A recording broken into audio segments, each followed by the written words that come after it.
نحمده ونصلي على رسوله الكريم أما بعد فأعوذ بالله من الشيطان الرجيم بسم الله الرحمن الرحيم الله يجتبي إليه من يشاء ويهدي إليه من ينيب أو كما قال الله تبارك وتعالى اللهم صل على سيدنا محمد وعلى آل سيدنا محمد وبارك وسلم۔ میرے محترم بزرگوں اور عزیز ساتھیوں، اللہ تبارک و تعالی کا یہ بے انتہا فضل و کرم ہوا کہ اس نے عشاء کی نماز باجماعت ادا کرنے کی توفیق نصیب فرمائی ہے۔ سب سے پہلے نماز کے تعلق سے ایک دو بات عرض کرنا ہے۔ دیکھیے، نماز کے اندر فرائض بھی بہت سارے ہیں، واجبات بھی بہت سارے ہیں، لیکن آپ کے سامنے یہ عرض کرنا ہے کہ جب ہم نماز پڑھتے ہیں اور رکوع کرتے ہیں تو رکوع کرنے کے بعد سیدھا کھڑا ہونا واجب ہے۔ بعض احباب رکوع کے بعد جب کھڑے ہوتے ہیں تو سیدھا کھڑے ہوئے بغیر سجدے میں چلے جاتے ہیں تو نماز نہیں ہوتی۔ ایسی نماز کا اعادہ کرنا ضروری ہوتا ہے۔ اسی طریقے سے نماز پڑھتے ہوئے دو سجدے ایک رکعت میں کیے جاتے ہیں تو دونوں سجدوں کے درمیان بھی سیدھا بیٹھنا واجب ہے۔ بعض مرتبہ ہم لوگ اتنی جلدی میں ہوتے ہیں کہ ہم نے سجدہ کیا، اٹھے، سیدھے بیٹھے نہیں، فوراً دوسرے سجدے کے لیے چلے گئے، واجب آپ سے چھوٹ گیا، نماز نہیں ہوگی۔ ایسی نماز کا اعادہ کرنا بھی واجب اور ضروری ہے۔ ان باتوں کا ہمیں خاص طور سے خیال کرنا چاہیے۔ دیکھیے، عشاء کی نماز میں ویسے تو 17 رکعت ہیں، لیکن آپ جانتے ہیں 4 رکعت فرض، ان کا پڑھنا ضروری، اس کے بعد 2 رکعت سنت، ان کا پڑھنا بھی ضروری، اس کے بعد 3 رکعت وتر ہیں، یہ پڑھنا بھی ضروری، یعنی 9 رکعت پڑھنا ضروری ہے، اور بقیہ نوافل ہے یا سنت غیر مؤکدہ ہے۔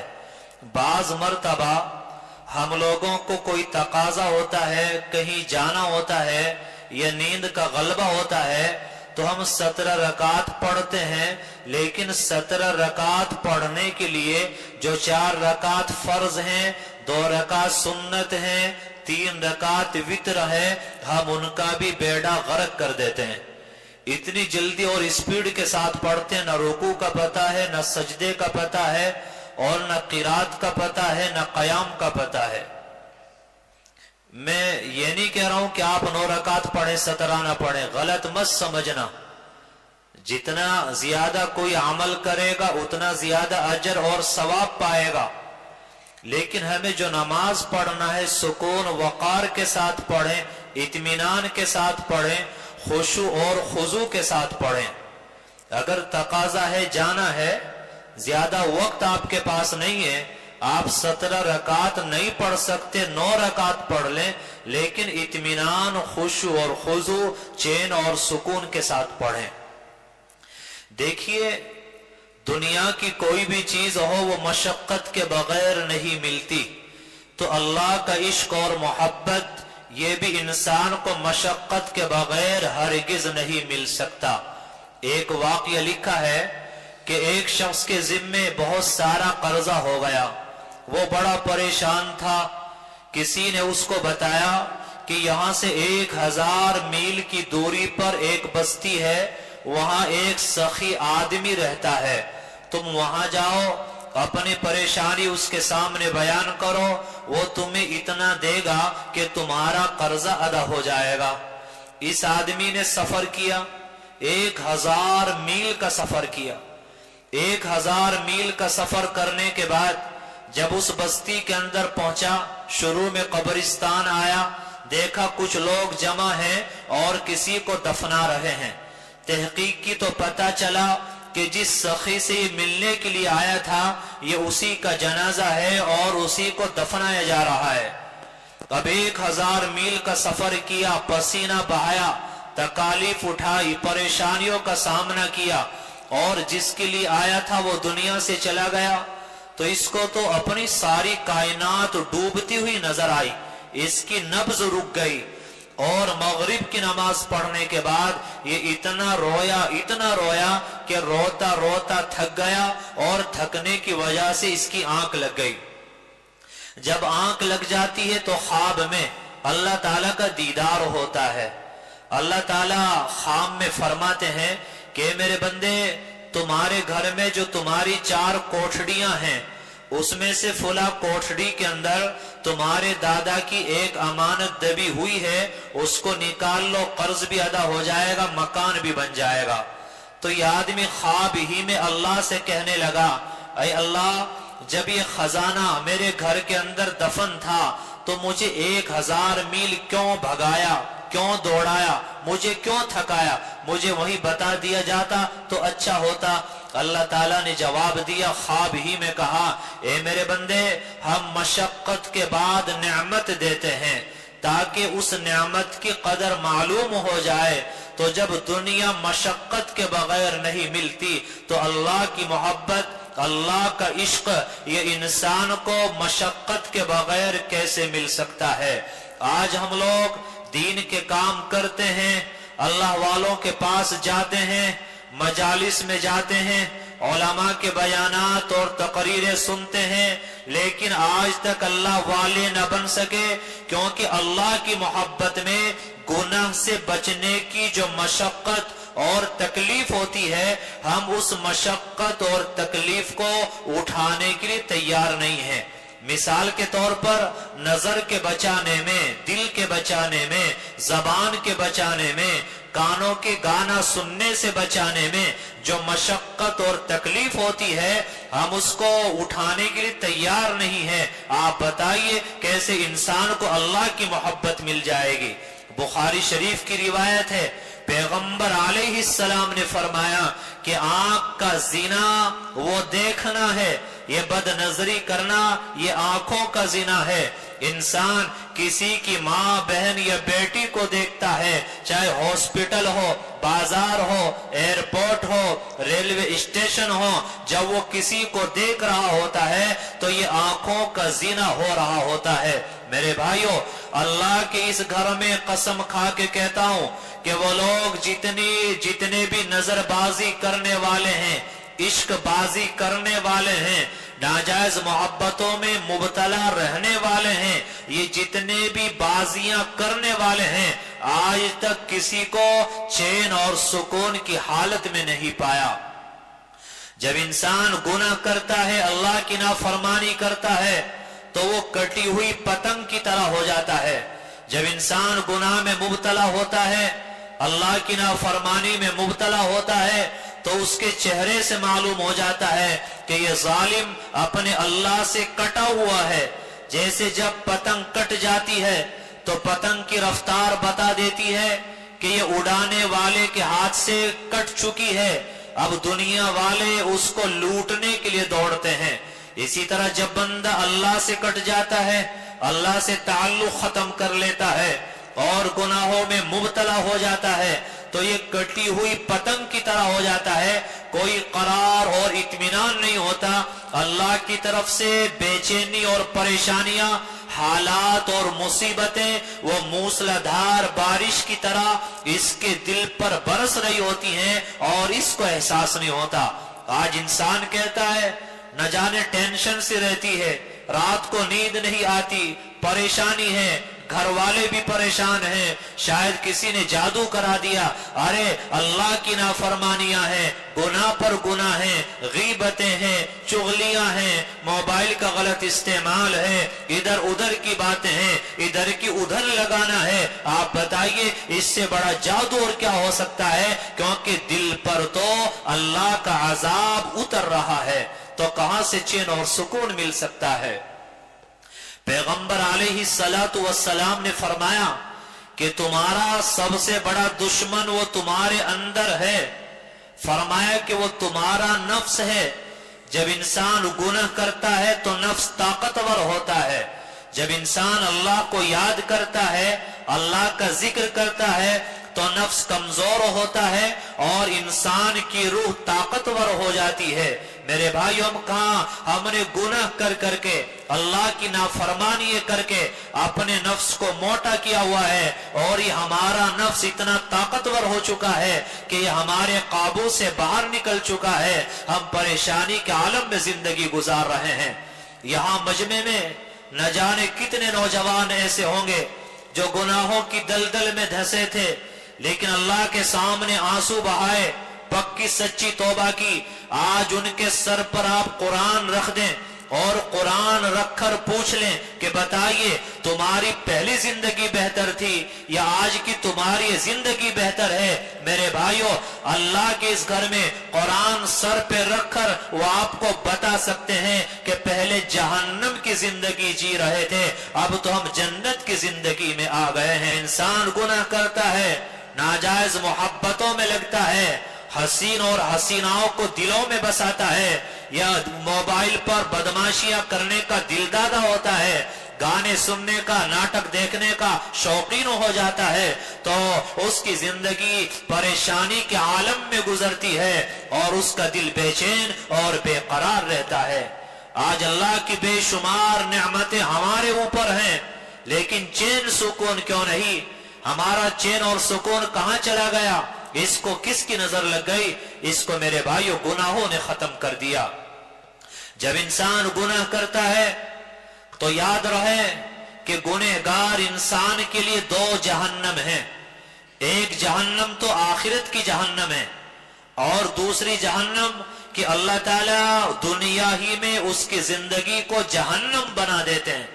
پریشانیاں، لڑائیاں، اختلافات اور الجھنیں، مصیبتیں، ان تمام چیزوں میں ایسا گر جاتا ہے کہ اس کی دنیا ہی کو، اس کے لیے اس کی زندگی کو جہنم بنا دیا جاتا ہے.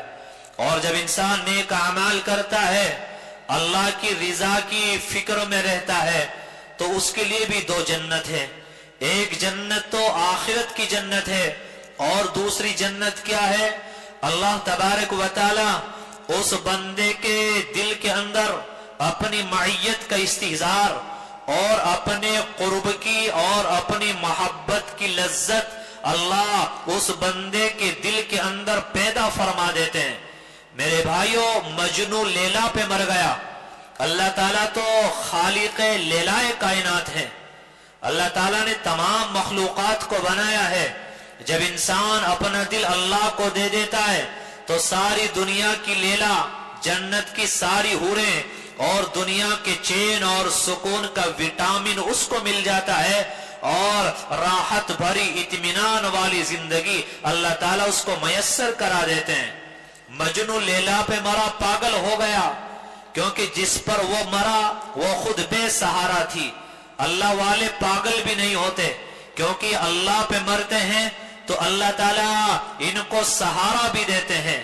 مجنو لیلا کے پاس جا رہا ہے تو اونٹنی کا محتاج ہے. اللہ والے اللہ سے راز و نیاز کرنے کے لیے، آہو فغاں اور مناجات کرنے کے لیے نہ وہ اونٹنی کے محتاج ہیں، نہ گاڑی کے محتاج ہیں، اور نہ وہ اپنے پاؤں کے محتاج ہیں. وہ تو آہیں بھرتے ہیں، سجدے میں سر ڈال کر وہ آنسو بہاتے ہیں، آہو فغاں کرتے ہیں، اور ان کے دل کی پرواز وہ اللہ تعالیٰ کے عرش تک ہو جایا کرتی ہے. کسی اللہ والے نے کہا ہے کہ زمین پر ہیں مگر کیا رابطہ ہے عرش اعظم سے. یعنی ہے کہاں؟ زمین پر. رابطہ کس سے؟ عرش اعظم سے. نہیں آتے نظر لیکن پر پرواز آہوں کے. جو پرندہ اڑتا ہے اس کے پر آپ کو نظر آئیں گے، لیکن جو بندہ اس زمین پر رہ کر اللہ سے تعلق جوڑتا ہے اور اس دل کو، اپنی خواہشات کو اللہ کے لیے قربان کر دیتا ہے، تو اس کی پرواز کتنی ہوتی ہے، اللہ سے اس کا تعلق کیسا ہوتا ہے. آپ کو پر بھی نظر نہیں آئیں گے، ہوں گے زمین پر، لیکن پرواز کہاں؟ اللہ کے عرش تک ہوگی. تم سا کوئی ہمدم، کوئی دم ساز نہیں ہے،